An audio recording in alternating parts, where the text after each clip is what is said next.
Look at this one, folks. Pat Riley and Adam Simon were spotted at the Klutch Sports Pro Day this week, which is an indication that the Pat Riley, Miami Heat, and Rich Paul Klutch Sports beef was never really a thing. But it also is an indicator of some prospects in the NBA draft that Miami may be eyeing with that 20th overall pick. I want to start by saying this. I think it was all fun. It was jokes. It was all good to have the fun on Twitter and stuff, talking about Rich Paul and the Miami Heat's quote unquote beef to where Riley wouldn't sign any Rich Paul agent or clients and wasn't really drafting him either. It's the reason why the Heat didn't draft Maxey in 2020. Like, I don't think that was ever the case. And the idea that they won't deal with any Klutch Sports client or their Rich Paul in general, it's just ridiculous at this point, and it's a little far-fetched. It's not a real thing.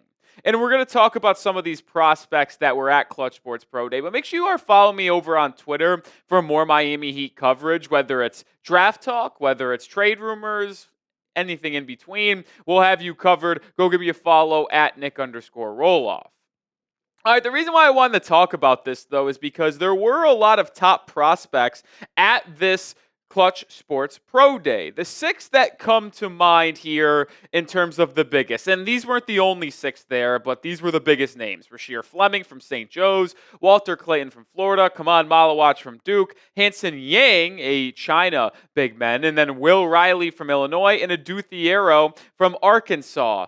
There are a couple prospects on this list that could be there with the 20th pick, which is why I think we have to talk about it. Now, Khaman Maluach is an absolute lock to go inside the top 10, so he is someone that, yeah, maybe the Miami Heat scout, get to know, blah, blah, blah, just do your due diligence, but it's not a player that is even potentially in play at the 20th pick. But out of those six prospects we just talked about, four of them absolutely are. Those four being Rasheer Fleming, Walter Clayton Jr., Will Riley, and Adou Thiero from Arkansas. They could all be in play with the 20th pick. Hanson Yang, an intriguing high upside prospect, but he's someone likely going at the end of the first round at absolute peak, likely an early second rounder. But I wanted to go through a couple of the prospects. And one of the prospects that I have talked about at depth in the last 2 or 3 weeks about being a player that I want the Heat to take at 20, it's Rasheer Fleming, that's forward from St. Joe's, who comes in at 6'8" without shoes, 7'5" wingspan,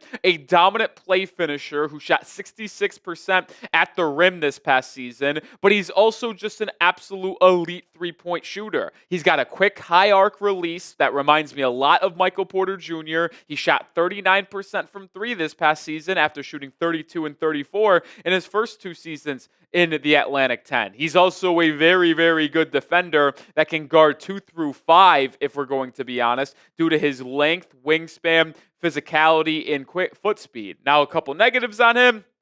Can't really put the ball on the deck and create, and he doesn't really look to get to the free throw line. His shot diet is either at the rim, throwing it down, or shooting threes off the catch, and that's just where he is right now, but he could develop into something else in terms of a playmaker and ball handler. You never know. He's one of my top guys. I ultimately think he won't be on the board for Miami at 20. Maybe I'm higher on him than most. I know there's been some people out there like Jonathan Gavoni of Draft Express to have him go in the 20s of his mock drafts. I think he'll go in the teens, maybe even late lottery, because that's how much I believe in his upside and his frame, but we'll ultimately see. Everyone knows how much I like Rasheer Fleming. A player that I want to discuss here is another player at that Klutch Sports Pro Day, someone I'm intrigued with, Adou Thiero, the wing from Arkansas, who I would argue is the most explosive athlete in this draft class. Like, I'm looking at the measurements right here in my scouting notes, 6'6" without shoes, 7-foot wingspan. He just flies to the rim. He reminds me a lot of the Thompson twins, if we're going to be honest. I put it in my notes here. I'm looking down at it. Might be the long-lost third brother of Ausar and Amen Thompson, because he slashes at a very elite rate. Ready for this? 97th percentile in dunks made, 91st percentile in shots at the rim made, 92nd percentile in non-paint twos made, so he really works in the mid-range and in. Also 93rd percentile on points per possession on cuts in the half court. Could play the dunker spot at a high level at the NBA. play. He's also a really good defender in terms of his ability to move his feet, stay in front, and defend, get his hands on balls. 3.4% steal rate and 2.9 block percentage. He is as athletic and good defensively as it comes. Now, the negatives with him is that he does not have a good jump shot whatsoever. 28% three-point shooter in his career, a 40% effective field goal percentage on catch and shoot opportunities, that beyond the arc as well as in the mid-range. That ranks in the 28th percentile. And when he drives to the rim, he can get to the rim and finish and draw fouls, but he can't create. When he goes to the rim, his head's down, it's a straight line drive, and he is not someone who can adjust and find an open player if the defense collapses on him, at least as of now. But that's his early look at in terms of his scouting report. More prospect talk here in a second, but name a prospect that you want the Heat to draft. I won't say Adou Thiero is a player that I want Miami to take right now, but he is a player that if the Heat ultimately took, I could understand why, because you see the upside in players that you need in this NBA and the NBA playoffs of these wings that can get out in transition, that can defend, but name someone that you want the Heat to draft. Now, there are a couple prospects that I am not sold on. Two of them on that list that we just talked about from Klutch Sports Pro Day, that being Will Riley and Walter Clayton Jr. I want to stay away from Will Riley at all costs. I think he's a second-round type of player. That's the grade I have on him. I compared him to like a Monty Bates because he's such a thin frame, 6'8", 185. He has a negative wingspan. Well, let's say not. Well, yeah, you know what? It is negative because he's 6'8" and a quarter without shoes. So when he's got shoes on, he's about 6'10". His wingspan's 6'8" and 3/4. So he doesn't have a good wingspan. I don't think he is that good defensively. He's a below average athlete, only with a 32-inch max vert. If he fills out his frame, he can be solid, and he's a decent mid-range shooter because he's able to elevate on his jumper. Just not sold on him, and I don't like the Walter Clayton Jr. fit either. Yeah, I think he could be a solid, like, Peyton Pritchard, six-man point guard off the bench type of guy. But with that 20th pick, I'm looking for someone that can fill a long-term role in the Heat starting lineup. And if you're keeping Tyler Herro, I do not see Clayton Jr. fitting next to Tyler Herro. So those two are players I'm not really sold on. And then when you talk about some of the other guys at the Klutch Sports Pro Day, Hansen Yang and Khaman Maluach are not going to be in the Heat's draft range. But I did want to mention this because in LA, where the Klutch Sports Pro Day was, there was also another workout for some top prospects that the Miami Heat attended. This coming from Greg Sylvander. Shout out to him for the report. But the Heat attended Nique Clifford, Cedric Coward, Koby Brea, and Stefan Tadrajovic little workout in Los Angeles. And I am actually really intrigued with this list of prospects for a lot of different reasons. And Nique is a player that I absolutely love. Cedric Coward is rising up my boards. Koby Brea is a player that I just am not shocked that the Miami Heat could really, really fall in love with. Stefan Tadrajovic, to be honest, I haven't done a lot of work on him to this point in the process, so I'm a little unfamiliar there. But we're going to talk about these three coming up in 1 second. But we are sponsored by Prize Picks, the daily fantasy sports app and platform I play every single day. And I need you to get started with me because it just makes watching sports even more fun. And as the basketball playoffs are coming to a close, don't miss your last chance to add your favorite players from the court to your Prize Picks lineup. Whether it's points, rebounds, assists, take your pick of more or less for your shot to win up to 2,000 times your cash today. Prize Picks is the best place to win cash while watching sports. Join millions of users and sign up today. You can mix and match player projections from different sports. Combine basketball with hockey, baseball, esports, golf, and much more. You can play daily, season long. How about series long, which is what I did here for the Pacers Knicks series. I got more than Miles Turner points per game, more than Halliburton assists per game, and less than Karl-Anthony Towns rebounds per game. 3-player entry there, but you can have an entry that can get up to 2,000 times your cash.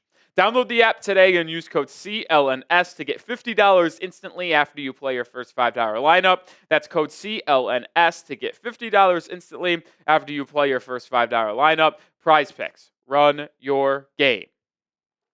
All right, with that other list of prospects, let's start with Nique Clifford because to me, he would be an absolute no-brain selection for the Miami Heat if he's there at 20. I will make the claim right now. Like, I don't know how the draft is going to go, right? Like, who goes in the lottery? Who goes before Miami?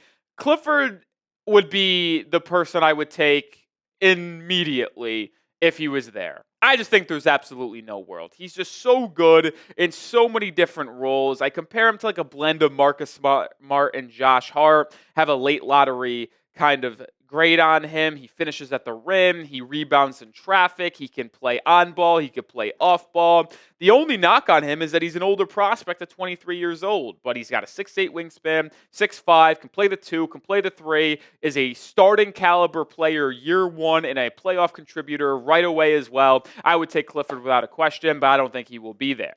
But let's transition and let's talk some Cedric Coward, a player that has been rising up NBA draft boards and someone that we haven't really discussed that much here on the show. An absolute physical freak. Now, I called Adou Thiero the most explosive athlete in this draft class, but I would put Cedric Coward up there in the top 5. A 6'5" and a quarter tall player without shoes, 7'2" wingspan. Are you shitting me? A +9 wingspan? Are we serious right here? That's unbelievable from Coward. He's got a lot of athleticism to him. He's a good defender, an offensive guy who just improved year after year. Now, the one little issue with Coward, and it's not an issue, but he didn't really get a lot of tick last season. And I'll explain why here in a second. But in the 6 games that he played for Washington State in the 24-25 season, he was dominant, scoring almost 18 a game, shooting a ridiculous efficient mark from the field. It's just unbelievable to see how well he played in the 6 games he did appear in for Washington State before he ultimately got hurt. And we'll talk about that injury here in a second. But make sure you are subscribed to the channel for daily Miami Heat content. And if you want the best Heat draft content there is on YouTube, this is the place for you. I do a lot of scouting, a lot of draft notes. I think of what's good for Miami, what's bad for the Heat, and we talk about it here. And we'll be live for draft night as well. So join the channel and subscribe today. All right, let's get to a Coward scouting report, if you will, because he is an absolute awesome mid-range scorer who utilizes his size. Ready for this? Shot 58.6% on his non-rim two-pointers in those 6 games. So when he's not at the rim, he's in the paint, he's in the mid-range, shot 58.6%. Just unbelievably good. And he is someone who likes to get mismatches and utilizes his size.